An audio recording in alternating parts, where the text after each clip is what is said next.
வணக்கம். நம்ம மனசு அது ஒரு பெரிய மர்மம் இல்லையா? அத புரிஞ்சுக்க பல அறிஞர்கள் பல காலமா முயற்சி பண்ணியிருக்காங்க. அவங்க நம்ம மனச புரிஞ்சுக்க என்னென்ன வழிகள, அதாவது என்னென்ன வரைபடங்கள உருவாக்குனாங்கன்னு தான் நாம இன்னைக்கு பார்க்க போறோம். வாங்க இந்த சுவாரஸ்யமான பயணத்தை ஆரம்பிக்கலாம். இப்போ ஒரு நிமிஷம் கற்பனை பண்ணி பாருங்க. உங்க மனசு ஒரு பெரிய சிக்கலான கட்டிடம்னு வச்சுக்கலாம். அப்போ அந்த கட்டிடத்தை டிசைன் பண்ண ஆர்கிடெக்ட்ஸ் யாரு? உளவியல்ல இருக்கிற ஒவ்வொரு ஸ்கூலும், அதாவது ஒவ்வொரு சிந்தனை பள்ளியும் அந்த மாதிரி ஒரு ஆர்கிடெக்ட்ஸ் தான். ஒவ்வொருத்தரும் மனசுங்கிற கட்டிடத்துக்கு ஒவ்வொரு விதமான ப்ளூ பிரிண்ட் கொடுத்தாங்க. சரி, ஒரு பில்டிங்குக்கு ஃபர்ஸ்ட் என்ன முக்கியம்? ஃபவுண்டேஷன், அதாவது அடித்தளம் தானே? அதே மாதிரி தான் நம்ம மனச பத்தின புரிதலுக்கும் ஒரு சரியான அடித்தளம் தேவைப்பட்டுச்சு. அந்த முதல் ஃபவுண்டேஷனை போட்டவங்க யாரு? அவங்களோட ப்ளூ பிரிண்ட்ஸ் எப்படி இருந்துச்சுன்னு முதல்ல பார்க்கலாம். இதுக்கு பேரு தான் ஸ்ட்ரக்சரலிசம், அதாவது கட்டமைப்புவாதம். இத கொண்டு வந்தவர் வில்ஹெல்ம் வூண்ட். இவங்களோட ஐடியா என்னன்னா, ஒரு பில்டிங்க புரிஞ்சுக்க அதுல இருக்கிற ஒவ்வொரு செங்கல், ஒவ்வொரு கம்பி, ஒவ்வொரு தூணுன்னு தனித்தனியா பிரிச்சு பார்க்கணும். அதே மாதிரி நம்ம மனசையும் அதோட சின்ன சின்ன அடிப்படை கூறுகளாம், அதாவது நம்ம உணர்வுகள், உணர்ச்சிகள், பிம்பங்கள்னு பிரிச்சு பார்த்தா மனசோட மொத்த கட்டமைப்பையும் புரிஞ்சுக்கலாம்னு நினைச்சாங்க. சரி, இதை எப்படி செஞ்சாங்க? வில்ஹெல்ம் வூண்ட் இன்ட்ரோஸ்பெக்ஷன் ஒரு முறையை பயன்படுத்தினாரு. சிம்பிளா சொல்லணும்னா, உங்ககிட்ட ஒரு ரோஜா பூவை காட்டி இத பார்க்கும்போது உங்களுக்கு என்ன தோணுது, என்ன கலர் தெரியுது, என்ன வாசனை வருது, என்ன ஞாபகம் வருதுன்னு ரொம்ப டீட்டெயிலா கேக்குறது. ஆனா இதுல ஒரு பெரிய சிக்கல் இருந்துச்சு. யோசிச்சு பாருங்க. ஒரே பூ உங்களுக்கு பிடிக்கும், ஆனா உங்க நண்பருக்கு அது ஒரு கெட்ட நினைவை ஞாபகப்படுத்தலாம். அப்போ பதில் ஆளுக்காள் மாறப்படும் இல்லையா? அதனால இந்த முறை ரொம்பவே சப்ஜெக்டிவ், அதாவது தனி நபர் சார்ந்ததா இருந்துச்சு. இது ஒரு பெரிய மைனஸ் பாயிண்டா அமைஞ்சிடுச்சு.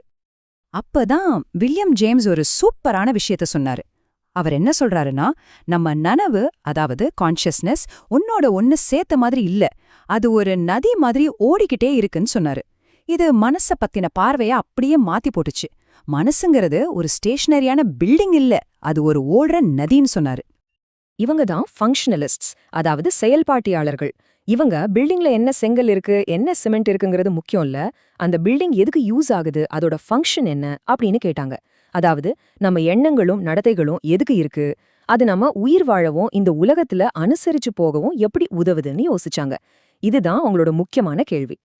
இதுக்கப்புறம் வந்தது ஒரு பயங்கரமான திருப்பம். சில ஆர்கிடெக்ட்ஸ் பில்டிங்குக்குள்ள என்ன இருக்குன்னே பார்க்க வேண்டாம், அதை இடிச்சு தள்ளுங்க, வெளியிலேந்து பார்க்கறது மட்டும்தான் உண்மை, அதுதான் அறிவியல்னு ஒரு பொது தியோரியோட வந்தாங்க.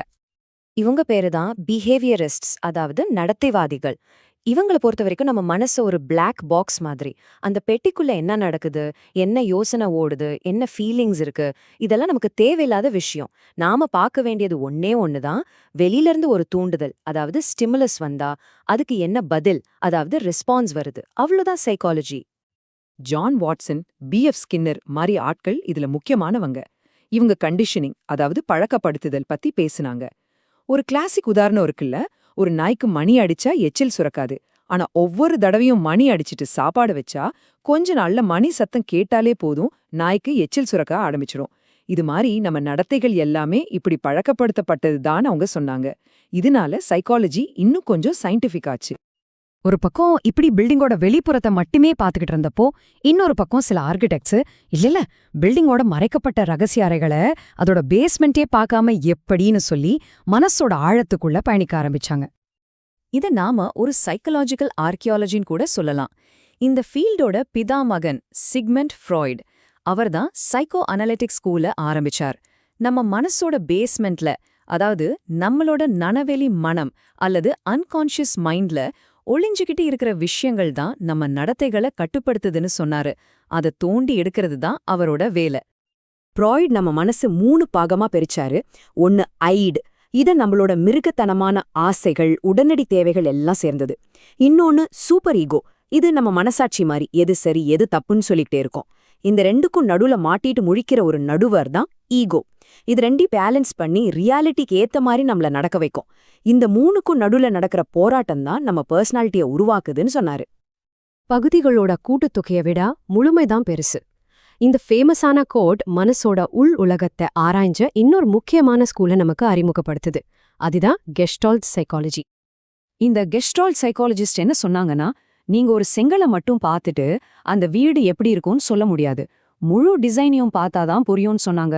அதே மாதிரி தான் நம்ம மூளை விஷயங்களை தனித்தனி துண்டுகளா பார்க்கறதில்ல, அது எல்லாத்தையும் சேர்த்து ஒரு அர்த்தமுள்ள முழு வடிவமா ஒரு பேட்டர்னா தான் பார்க்கும். இதுதான் அவங்களோட முக்கிய கருத்து. சரி, இப்போ சைக்காலஜில ஒரு பெரிய புரட்சியே நடந்துச்சு. அதுதான் காக்னிட்டிவ் ரெவல்யூஷன். கம்ப்யூட்டர்ஸ் வந்த புதுசுல மனச பத்தி யோசிக்க ஒரு புது வழி கிடைச்சது. மனச மறுபடியும் சென்டர் ஸ்டேஜுக்கு கொண்டு வந்தாங்க. ஆனா இந்த தடவை ஒரு புது உருவகத்தோட.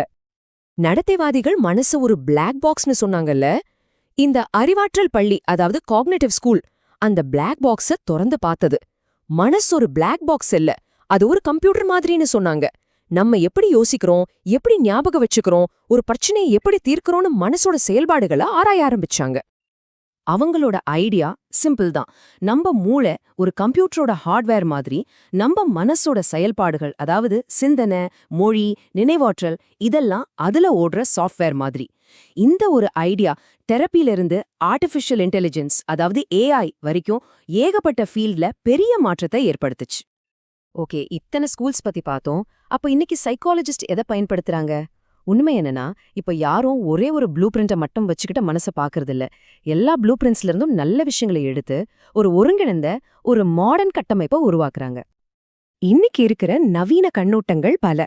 உதாரணத்துக்கு ஹியூமனிஸ்டிக் ஸ்கூல் நம்மளோட தனிப்பட்ட வளர்ச்சி, நம்மள நாமளே கண்டுபிடிக்கிறது பத்தி பேசுது. பயாலஜிக்கல் ஸ்கூல் நம்ம மூளை, ஜீன்ஸ், ஹார்மோன்ஸ் எல்லாம் நம்மள எப்படி இயக்குதுன்னு பாக்குது. எவல்யூஷனரி ஸ்கூல் நம்மளோட நடத்தைகள் எப்படி நம்ம முன்னோர்கள் உயிர் பிழைக்க உதவுச்சுன்னு ஆராயுது. சோஷியோ கல்ச்சுரல் ஸ்கூல் நம்மள சுத்தி இருக்கிற சமூகம், கலாச்சாரம் நம்மள எப்படி உருவாக்குதுன்னு பாக்குது.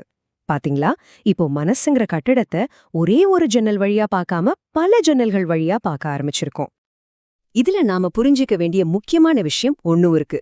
இந்த ஒவ்வொரு ஸ்கூலும் நமக்கு ஒரு முக்கியமான பார்வையை கொடுக்குது. ஆனா எந்த ஒரு சிங்கிள் ஆர்கிடெக்ட் டிசைனும் நம்ம மனசோட முழுமையான சிக்கலான அமைப்பை விளக்கிட முடியாது. ஒவ்வொன்னும் ஒரு துண்டு உண்மையை தான் காட்டுது. அதனால தான் இன்னைக்கு சைக்காலஜிஸ்ட் பெரும்பாலும் பயோ சைக்கோ சோஷியல் அப்ரோச்சை பயன்படுத்துறாங்க. அதாவது நம்மள முழுசா புரிஞ்சுக்க 3 விஷயங்களையும் பார்க்கணும். நம்மளோட பயாலஜி, அதாவது நம்ம உடல், மூளை, நம்ம சைக்காலஜி, அதாவது நம்ம எண்ணங்கள், உணர்வுகள், அப்புறம் நம்ம சோஷியல் வேர்ல்ட், அதாவது நம்ம குடும்பம், சமூகம், கலாச்சாரம். இது 3 சேரும்போது தான் நாம யாருங்கிற முழுமையான சித்திரம் நமக்கு கிடைக்கும். சரி, இந்த பயணத்தோட இறுதி கட்டத்துக்கு வந்துட்டோம். இப்போ உங்களுக்கான ஒரு கேள்வி. நாம பார்த்த இந்த எல்லா ப்ளூ பிரிண்ட்ஸ்ல உங்களை நீங்களே புரிஞ்சுக்க எது ரொம்ப உதவியா இருக்குன்னு நினைக்கிறீங்க? உங்களோட நடத்தைகளையும் எண்ணங்களையும் விளக்க எந்த ஆர்கிடெக்டோட டிசைன் உங்களுக்கு ரொம்ப பொருத்தமா தெரியுது? கொஞ்சம் யோசிச்சு பாருங்க. ஏன்னா உங்க மனசோட சிற்பி நீங்க தான்.